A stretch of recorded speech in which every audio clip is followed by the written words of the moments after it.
associate professor from extension department. Then Dr.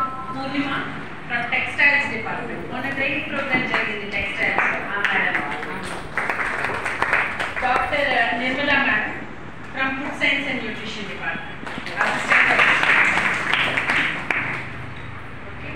So మీరు ఏమైనా doubt మీ మాకు మనకు గైడెన్స్ కూడా ఇస్తున్నారు. My name is Lavanya. నేను హెచ్ఆర్లో వర్క్ చేస్తున్నాను. యాక్చువల్లీ నా డౌట్ ఏంటంటే ఆటో ఇమ్యూన్ డిసీజ్ ఉన్న వాళ్ళు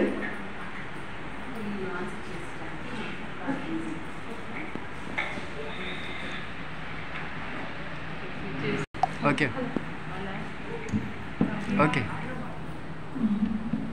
హలో, ఆటో ఇమ్యూన్ డిసీజ్ ఉన్న వాళ్ళు ప్రోబయాటిక్ అంటే ఇప్పుడు మిల్క్లోనే మనకు ప్రోబయాటిక్ దొరుకుతుందని చెప్పారు madam. Actually auto immune disease ఉన్న వాళ్ళు మిల్క్ ప్రోడక్ట్స్ తీసుకోకపోవడమే మంచిదని చెప్పారు. ఇప్పుడు thyroid is auto immune disease, కొన్ని స్కిన్ డిసీజెస్ ఉన్నాయి మేడం మా ఫ్యామిలీలో.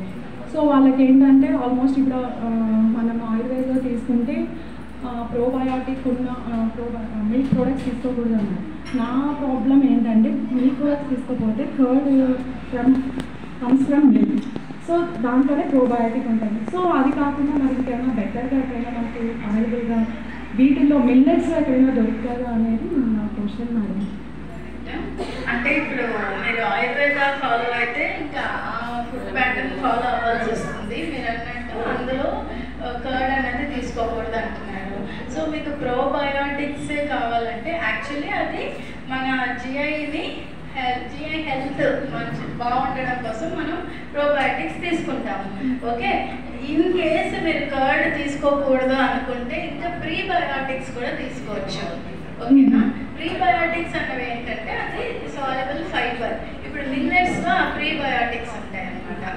ఓకేనా, ఆ ప్రీబయోటిక్స్ ఏం చేస్తాయంటే మన ప్రోబయోటిక్స్ వాటి యాక్షన్కి హెల్ప్ చేస్తాయి. సో ఇంకా వేరే ప్రోబయోటిక్స్ కూడా ఉంటాయి, బనానాలో కూడా ఉంటుంది, కర్డ్ ఒక్కటే కాదు.